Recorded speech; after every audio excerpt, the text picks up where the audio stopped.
Welcome. I am marketing expert and business coach Melissa Kellogg-Lewick, and this is the Doing Business Like a Woman podcast, where we are exploring and teaching you how women are reinventing the way business is done and money is made to help you create greater impact and financial freedom, one business at a time. Welcome, everybody, to today's episode. I'm really excited to bring to you a very interesting conversation that I can't wait to have. We haven't really chatted much. I turned on the recording early because sometimes I turn on the recording too late, and we've already had some really great conversation before we turn on the recording, but we're going to catch it all this time. I have a really special guest with us today, Wendy Smith, and I'm going to ask you to introduce yourself and we'll get the full rundown. And then Wendy is an author. She's a co-author, I guess would be the correct term, of a new book. And we're going to hear all about that. And it's all about either or thinking. And, you guys know I talk about this a lot. I talk about it as all or nothing thinking, but I feel like we get into that a lot. So I can't wait to have this discussion with you. Wendy, welcome. And can you please introduce yourself and tell us all the things? Melissa, thanks for having me. I'm Wendy Smith. I am a professor at University of Delaware at the Lerner School of Business and Economics. And along with my co-author, Marianne, we've been working on this idea of navigating in the both and, moving from the either or to the both and. We talk about it, and we can talk more about what this means, the idea of navigating paradox, for the past 20, 25 years together. And so this book is a compilation of the research that we and our colleagues have been doing over the past 25 years on this idea of paradox and how to live in the both and. It's called Both and Thinking, Embracing Creative Tensions to Solve Your Toughest Problems. Wow, I love that. And as you know, on this show, we talk about women entrepreneurship and women building businesses. And so we experience a lot of paradox in that journey. So I'd love to hear kind of how this book came about. I mean, obviously, there's been lots of research. You've been working on this, but just tell me how this particular work all came together. Yeah. And I should say, by the way, and I probably should have said this as well. So Marianne and I are both involved in women's leadership initiatives. She is a dean. She's the dean of the University of Cincinnati Lindner School of Business and has been a female leader and worked with women's leadership initiatives for quite some time. And I co-founded and lead the Women's Leadership Initiative at the University of Delaware. So we think a lot about how these issues come up in the context of gender and in the context of leadership. So I look forward to diving into that as well in this conversation. Yeah. So tell me how you and Marianne came up with the book and how your partnership has came together and a little bit of that background. I'd love to hear. I like to say that I stalked Marianne as a mentor, and it all from there. And I like to say that in part because what started as a mentoring relationship flourished into a really brilliant colleague relationship. And so we are both academics. I was doing my PhD, and I was studying innovation and how top management teams at IBM were navigating this ongoing tension between, and this tug of war that they were feeling between managing for their existing product, what they do for today, operational excellence, all of the things that we need for short-term success, while simultaneously innovating, engaging, experimenting, looking out to the future and long-term success. And people have talked about that tension, that challenge, as trying to drive the car down the highway while changing the engine, right? So, and it's a tension that we feel in our organizational lives as leaders. It's also something entrepreneurs feel this all the time. We feel it in our personal lives. So I was studying that tension and started to think about it in this context of paradox, meaning that they were feeling this tug of war. They were feeling these ongoing conflicts between their existing products and their innovation. And yet success required them to do both and to think about how to move away from this is a trade-off of one or the other to they needed to do both.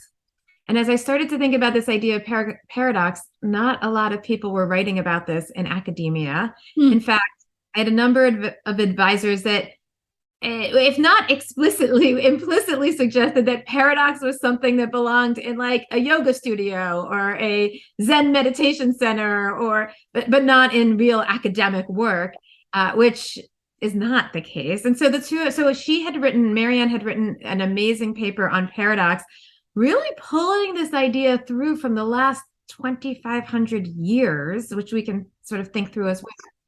Looking at philosophy and psychology and sociology and quantum physics and psychoanalysis and bringing it all together. The paper won our best paper award in our top journal in the field, the Academy of Management Review. I called her up. I said, I need to know everything you know about this. Can we please chat? And the rest is history. I often talk to female leaders about I think an underlying theme is take the risk, take the chance, reach out. You never know what will happen. Yeah.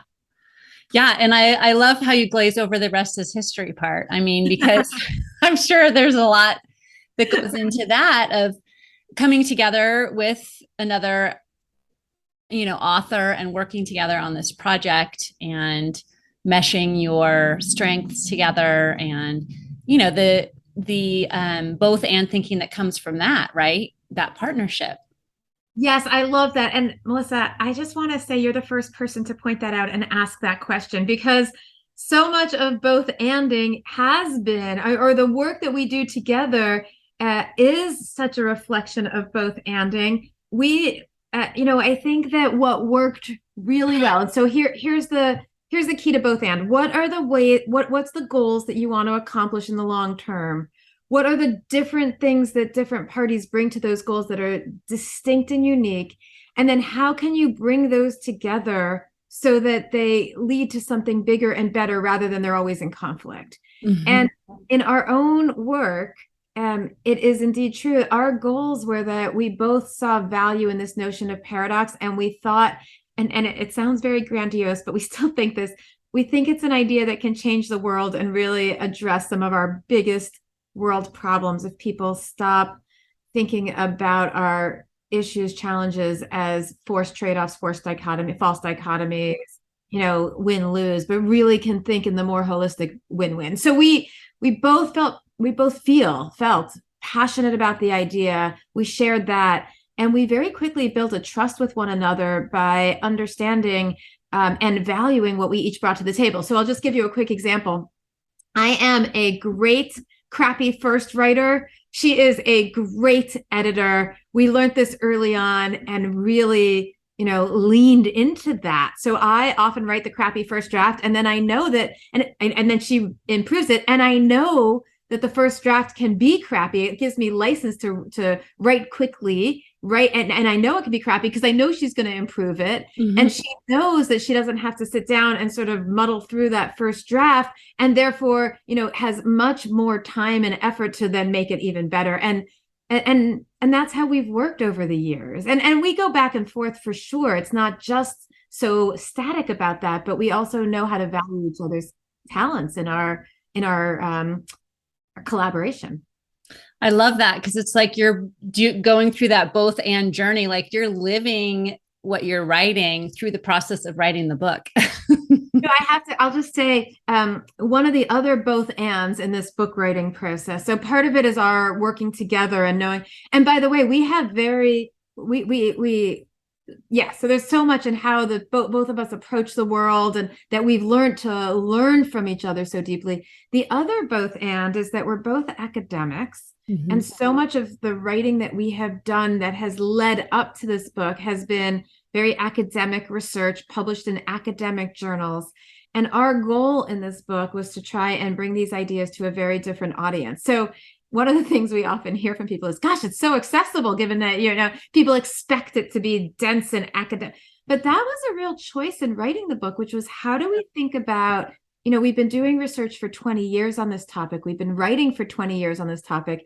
How do we think about creating a book that truly conveys the depths of that research while making it accessible to a broader audience so that they don't get muddled in the language and jargon and research and statistics. That really makes it accessible. And that was something that we had to go back and forth on an ongoing basis to come up with a better opportunity, option, outcome that could draw on the depths of the research and be accessible. And I mean, we're very proud of where we landed.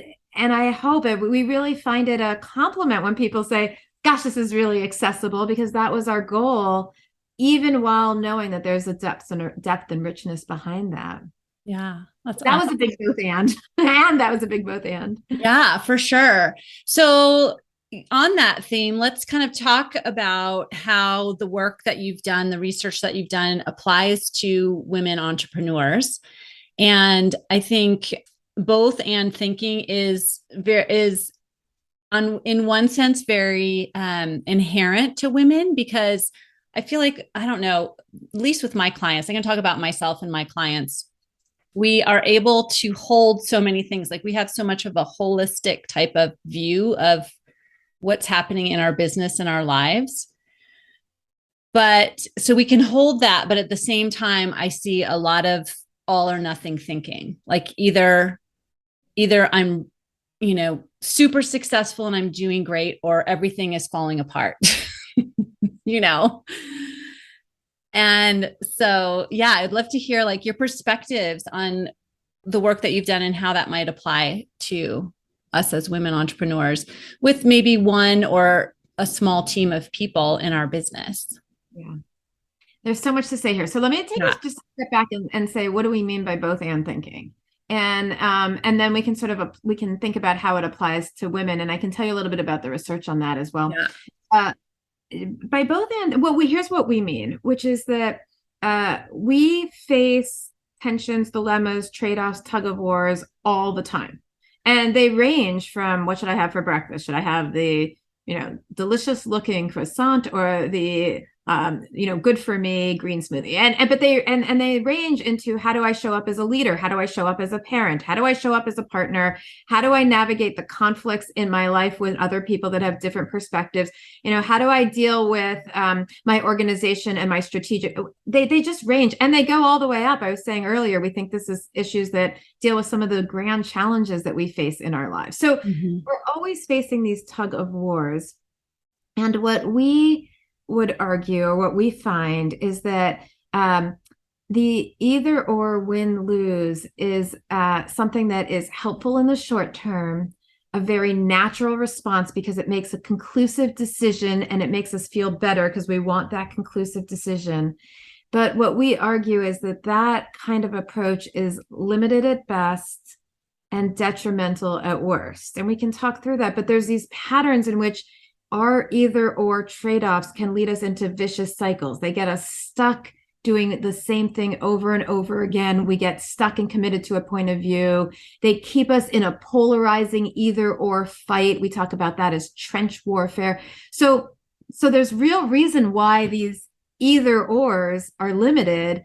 They're also limited because they get us stuck between two options. And as one of my advisors once said, if you're given an option between A or B, the right answer is C. Why accept the forced trade-off? Do I take this career move or that career move, or there might be different options in those that can lead to something more creative. And so that's where we would say both and offers us an alternative.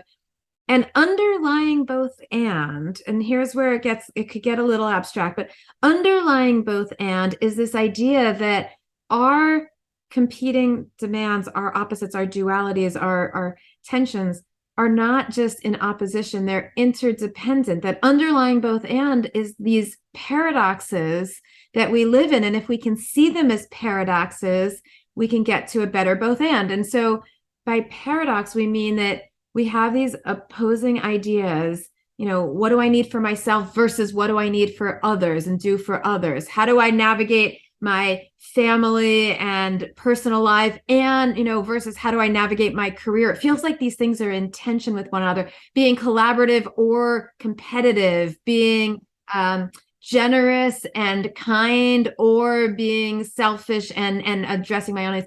Or, to women's leadership, there's often this tension between, as a woman leader, do I show up as compassionate, which might be more natural to who I am, or do I show up as more competent, because we tend to frame compassion and competence as this opposing trade-off, right? Oh, interesting. And if we instead notice that these aren't just opposing, but they're also interdependent, they inform and define one another. So the more that I take, this is also a particular issue of women between self and other. We want to take care of the other, but unless we take care of ourselves, we don't have the resources and energy to take care of the other. Mm-hmm. And, if we only take care of ourselves, then we feel like we actually don't have the energy or the inspiration, because we want to help the other, and they reinforce one another. So if we can see that paradox underlying, we can get to better both anding, move from either or.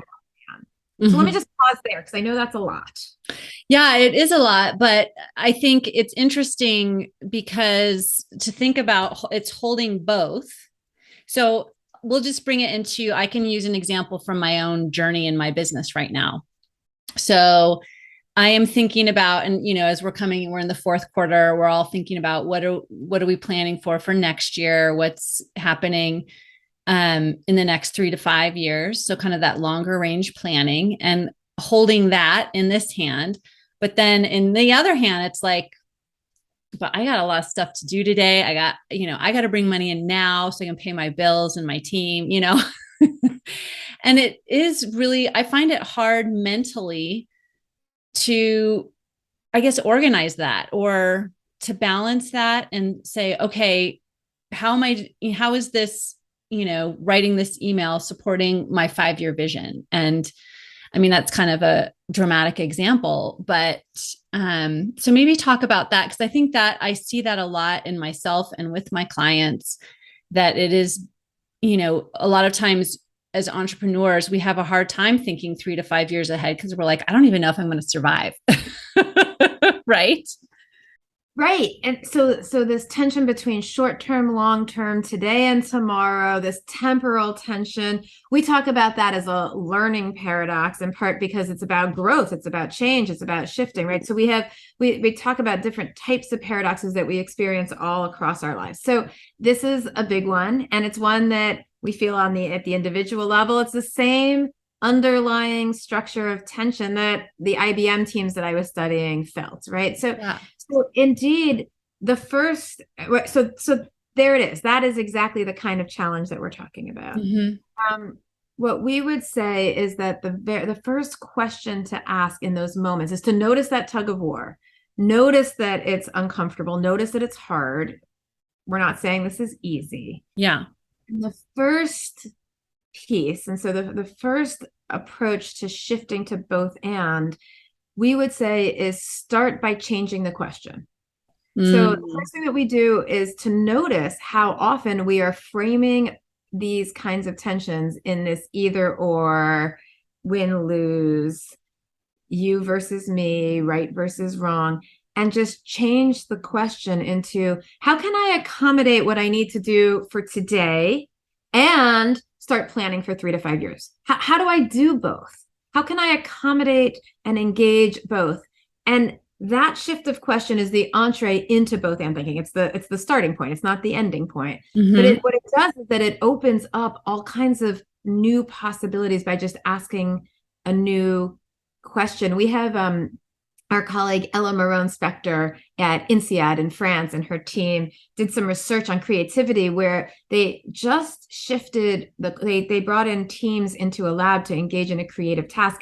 And they either frame the task as, look, you've got to either be really novel or really useful. They're really in conflict with each other, and told them, pick one and focus. Or they said to the teams, you've got to be novel and useful. How can you come up with something that's both?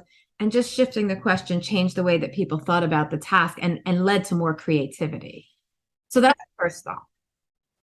Yeah. So it's having that awareness that, oh, here I am again, like that all or nothing. And I feel like the brain is, maybe it's when we're feeling that a little bit of stress, or what is kind of that stress response coming, that maybe that more primal brain, it kind of throws us into that all or nothing or either or type thinking. And so we have to reconnect with that creative part and change the question. Yes. And sometimes just cognitively changing the question will tap into that creativity. Just notice, it's a bit of a professional hazard. Marianne and I both will talk about this with each other, that when we hear somebody offering up an or question, the first thing we'll say is, what about and? And so she's a she shared her book with all of the administrators at the school. One of the issues that large organizations like universities are having is an issue around diversity.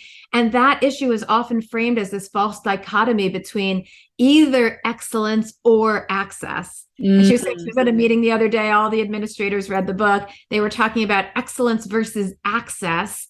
And somebody said, oh, wait, this doesn't have to be an either or. What's the both and? And she said that just completely shifted the nature of the conversation about what was possible, because they started to creatively think about how they create access to enable excellence, not at the expense of excellence, right? So just, I'll just say one more thing. I have twins. They're 16. They have been raised on mother's milk of both and. They've had to hear a lot of, me or you. Well, how do we do both? And I'll say there's a lot of eye rolling around that, but it just shifts up the possibility landscape. Yeah. Yeah. I love that. So what are some really practical advice that you would have for women that are building their own businesses and navigating the paradoxes of life and business and financial and all the things that come with having your own business? Like, what are some of your thoughts around that? Yeah, right. And I love just naming some of these, because sometimes just naming these paradoxes is useful, right? There is work versus life paradox. And for entrepreneurs, that's even more intensified because the boundaries can be so blurred.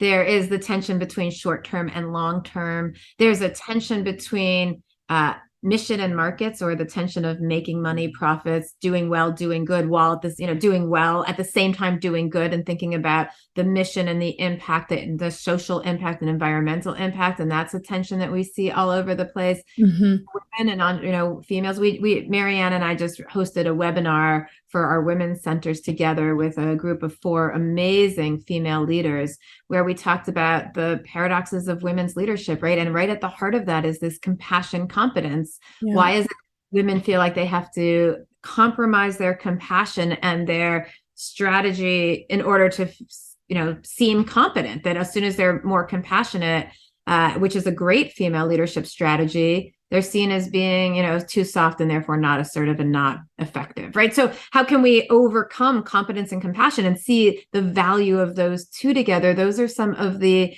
tensions that we see across the board in women leaders, female entrepreneurs. Yeah, I love that you're naming that, because I think normalizing what the either or thinking sounds like in our heads, that really helps to bring that awareness, right? Yeah. And it reminds us that we're not alone.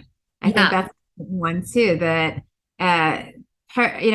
we would argue that paradox is the foundation of our world, that we live in a world of paradox. It's just about how to navigate it better. And if that's the case, we all swim in these paradoxes. How can we support each other to do better in them? So what would be some, so we talked a little bit about some of the steps as far as shifting to a both and thinking. So first is having that awareness of the tension. So do you have any other suggestions around that, like noticing that tension, what that might look like, how that shows up in our business and in our mindset? Yeah. So there's 2 things that I'll offer up. And so the first is a couple of steps of what happens once you change the question and what you notice. And the second, and I'll just put this out there and we can play with this. The core of the book, what we do is we argue or we suggest the tools that work together to navigating paradox. And we talk about it as a paradox system, meaning that these tools are not independent of each other, they're integrated. And those tools have to do with both our mindsets, our assumptions, the head, how we think about these. So changing the questions, seeing the underlying paradoxes, noticing. They also have to do with the heart, our emotions. These, as we were saying earlier, these things are uncomfortable. They create this discomfort. And so we talk about finding comfort in the discomfort. And so we've got the head and the heart. They also have to do with the structures and the context around us. So how do we create the scaffolding and boundaries that allow us to enable both and thinking? And we can talk more about that.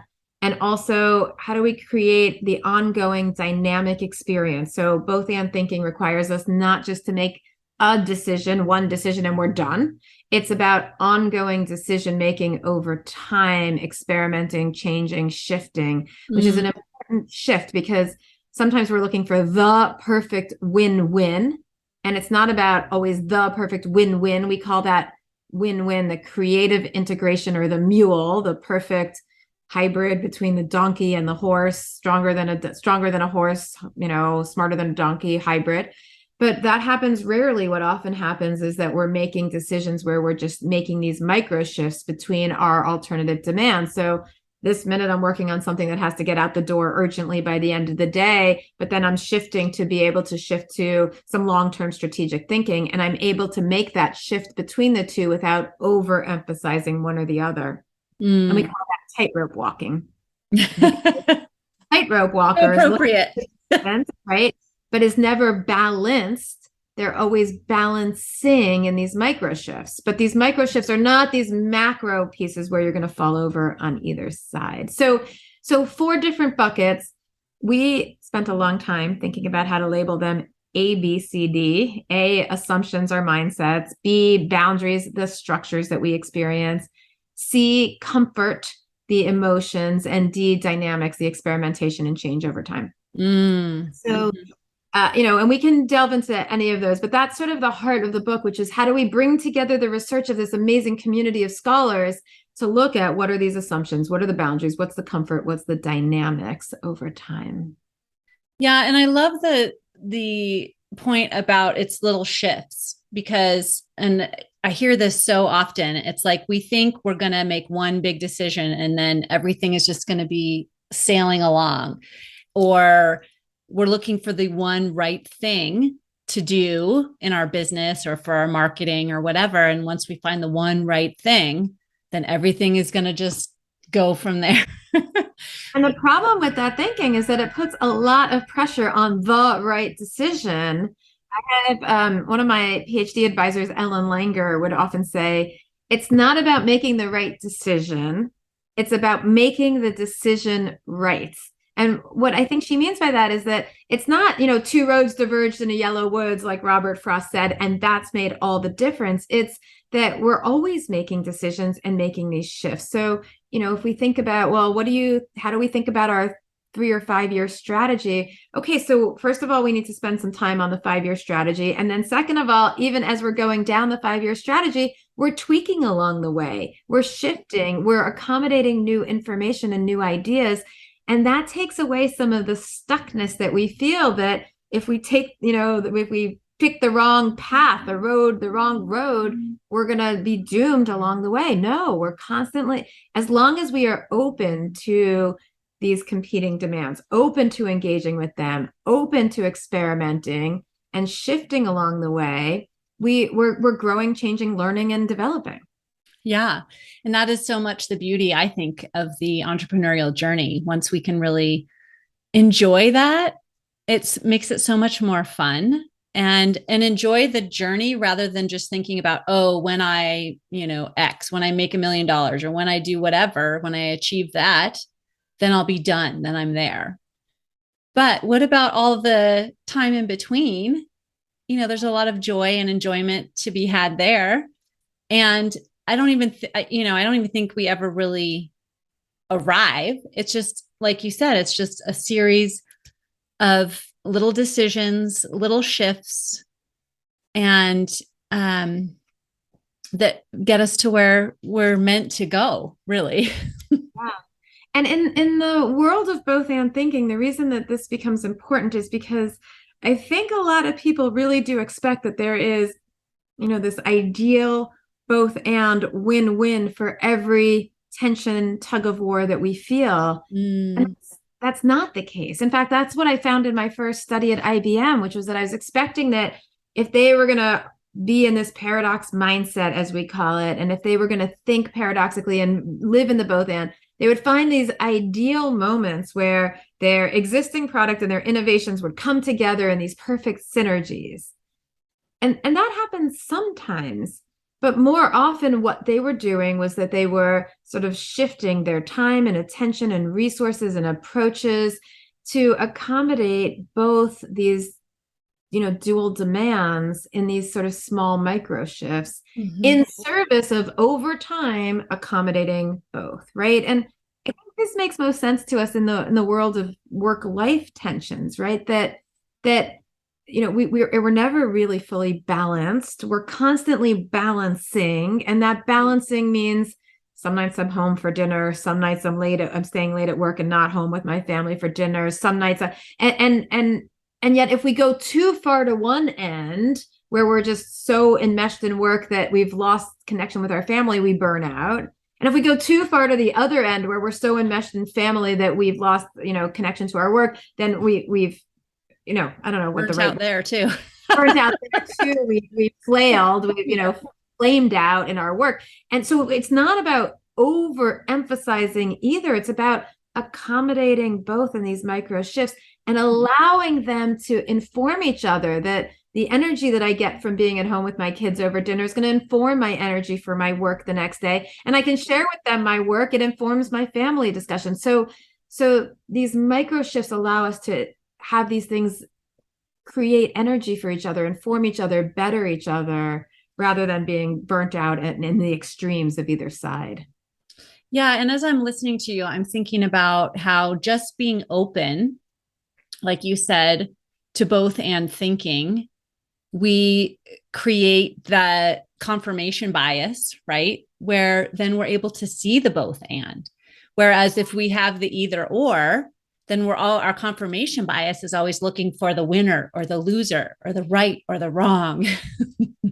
That's right. And in fact, if we have the either or and we pick a side, what we tend to do is, and there's tons of research around this, we surround ourselves by people that legitimate the side that we've picked so that we reinforce and claim that that's the right thing. And we miss out on this whole totally other opposite approach. And by the way, this happens not only in our own personal decisions, it happens as well in our interpersonal interactions with other people. I pick a side, someone else picks an alternative side. We get into this fight between the two, which one of us is right, rather than I pick a side and have a point of view about something. Somebody else has another point of view. Can I pause, stop, listen, have the humility and the vulnerability to say, I'm going to listen. I don't have to agree with you necessarily, but there's value in what you have to say. And probably by coming together between the two of us, we can come to a better approach. We see this all the time in teams with, the R&D people versus the finance people trying to decide how to move forward, or, the sort of long-term thinking people and the short-term thinking people. We need both of them, the big picture people and the small detail people. Yeah. We need, the introverts and the extroverts. We need both of them. How do we move beyond thinking that we're in this conflict between them, but we can really value and appreciate the alternative approach so that they can come together in a better unity or better harmony? Yeah, I love that. So good.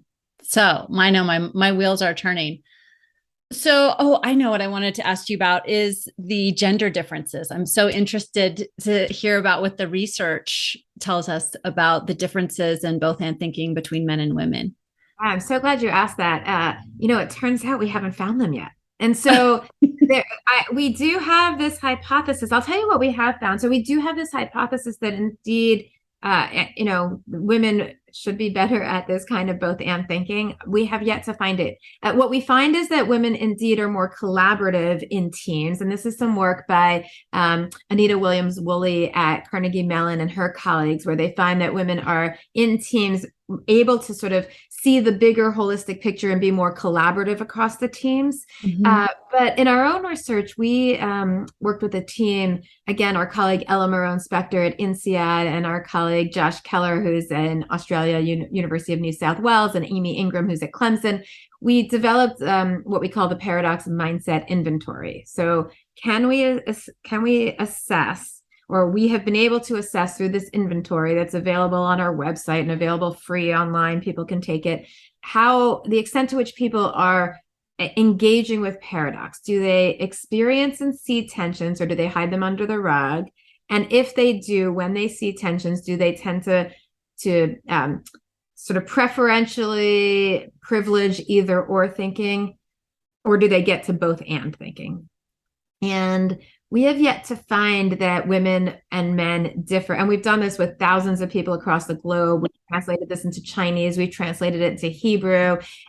We have yet to see a gender difference on those scores. Now, that research is not totally done yet. We're still exploring, because we do have this hypothesis from our lay experience that women in this more collaborative stage are more willing to hear the other side, right? There was certainly these stories that we've written about in Congress when in the midterm election several years ago, there was this tremendous influx of female House of Representatives and senators and House of Representatives in Congress that really pointed to the possibility and potential of collaborative thinking across the aisle. I mean, that all seems so antiquated in the last couple of years with our political polarization, but that it was women who were reaching across the aisle more so than men to be able to listen, hear, and develop that collaborative possibility, that cooperative possibility.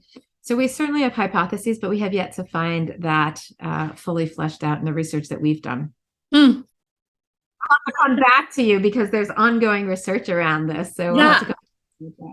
Yeah. And it just makes me curious. Like, I wonder what you think it is in the research that isn't showing what you're feeling anecdotally.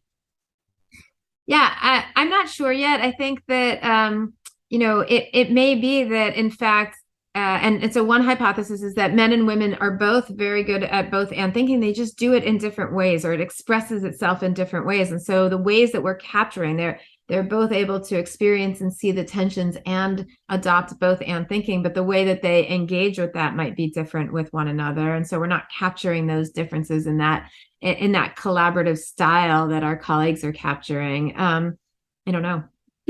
That's interesting. Yeah, I'll have to keep us posted. Yeah. Okay. So I know we've covered a lot of topics here. So I want to just kind of bring it all back, and I don't know if we can tie a bow on it because there's a lot here, but we all have to go out and get the book and read that, because it sounds like there's a lot of really practical advice in there as well. But really what I think is the most useful for those of us that are just venturing into this topic is just having the awareness, is practicing that awareness, first of all, right? That when we're feeling stuck, or when we're feeling, I don't know if hopeless is kind of a dramatic way of saying it, but when we're feeling stuck, I guess, it's like, am I getting stuck with this all or nothing, or this either or thinking? And if so, how can I shift that, right? How can I notice that tension and then ask a different question of myself or of the situation? Yeah. And then allow that creativity, or invite that creativity in, of adding the and the both. Yeah. And I'll just add one other piece here. So we've done workshops on this where we've invited people to think about their tensions. And one of the things that we find is that it is so much easier to think about a both and for somebody else's dilemmas and tensions. Right. for our own. Yeah. And we've learned over time. So what we typically will do in a workshop is that we would invite people to think about their own tensions, and they'll come up with everything from, I have these two different bosses and I'm trying to navigate these competing work demands that, or work-life tensions, or trying to navigate really difficult coworkers where you want to be both collaborative, but you're feeling that, sense of like real competition with them. Or I was just, in fact, having a conversation with somebody about this tension that we feel about teamwork, right? Is we want to be individually great contributors, and yet being a great contributor also means sort of subsuming your own individuality for the collectivity of the team. And so you have this paradox between the individual and the team. Best teams bring out the best in individuals, but they also, bring those individuals together into a collective and a team. So how do you do, right? Or, I'll give you another one. One of the person who wrote our foreword for the book was an advisor of mine, Amy Edmondson, and she talks about learning. Well, learning has this inherent paradox in it between what you're trying to learn in service of performing well. And in order to learn, you actually need to fail, make mistakes, take risks, try new things, make mistakes. That's the only way you're going to get to perform well. That's the only way you're going to get to learn and therefore to perform well. So you're in this tension between performing in the moment and learning in the moment, both of which you need in order to grow and succeed. Or Brene Brown's work on vulnerability and courage, that the most courageous people are the ones that are able to show their vulnerabilities. That's what leads to strength rather than hide their vulnerabilities, right? So all of these tensions, we ask people to name and identify their tensions, and then we invite them to think about both and thinking in a totally different case. They can see the value of it. They can feel the value of it. And then we ask them to go right back to their own tensions, and they get so stuck they can't see their both and. And we've learned in these workshops to ask them to turn to somebody next to them and share their dilemmas and offer a both and to the other person, and here have the other person share a both and for them. And I say that in part because it is emotional when we get stuck in our own, very committed ways of thinking about things. And we often do need other trusted advisors, accountability partners to pull us out of that and remind us that, we don't have to be stuck. This is not an either or. Yeah. It's not right or wrong. You don't have to be right here. You have to, it's not about being right. It's about learning and growing and developing. And how could you think more broadly? Yeah, I love that. And just sometimes the act of talking it out or just expressing it verbally with another person helps you untangle it. Do you know what I mean? Like, I'm a coach, so that's what I do with my clients all day long. And I have a coach. So I find that when I go to my coach, it's like, once I just verbalize it or write it out, to request advice, it's like, oh, the answer is right there. Yeah. Well, and this is why coaching is so powerful, is because we so easily get in the way of ourselves. I run a women's leadership initiative. In our women's leadership initiative, we run two executive programs, one online and one in person, for mid-career women. And our programs are facilitated by amazing coaches whose roles have been to help women get out of their own way and see possibilities. And, it's been an amazing response actually from the coaching community of how this tool can be useful with clients to help clients, change their own questions and invite them to rethink their possibilities. Yeah, which is definitely why I need to read the book and follow the steps, use them with my own clients. Yeah. Because I think it is something that really plagues us as entrepreneurs. And I don't know, maybe I shouldn't say plague, but it's definitely something that we have to work within. We're always on that tightrope, on that balancing act, because we wear so many hats in our businesses and in our lives. So. And by the way, I just want to say the reason we love the metaphor of the tightrope is because it is a little anxiety provoking to live in that balancing. There's a lot of, you have to let go. We talk about the importance of letting go of control and instead living with coping, because you're constantly, making decisions and living with some uncertainty and being open. And in the long term, that's really energizing. But in the immediate experience, it can feel really destabilizing. Yeah. there too is where coaching comes in. It's again reminding us that we're not alone and that we're doing this together, and that living in that ongoing balancing, whether it's work in life or whether it's, trying to be compassionate and competent and make decisions around that, it's hard. It is. It is. And I love that the balancing, because you talked about anxiety, but the other side of the anxiety coin is excitement, right? It's like even that is a both, and we can have that anxiety, but also it's the excitement, the thrill, that we get from staying on that balancing and making progress step by step. Yeah. Oh, this has been such a great conversation, Wendy. I really appreciate your time and your wisdom, and definitely going to be following your work because I think it's so important. So thank you. And thank you for all the work that you're doing, that work that you're doing with women leaders and beyond. Yeah. And so please share with us how we can keep up with you and follow you and read all your work. Well, the best place is bothandthinking.net, where we put up both access to the book and access and more information about us, but also we have put up a whole bunch of the academic research if anybody's interested, as well as the more popular press and articles that we've written where we've applied these ideas to everything from political decisions about Roe and the polarization and how we can get beyond that, to how we live in a hybrid work environment and navigate the at-home, at-work space. And so those are all up on our website. So it's bothandthinking.net. Perfect. Thank you so much. I really appreciate it. Thank you for being here. Thank you for having me.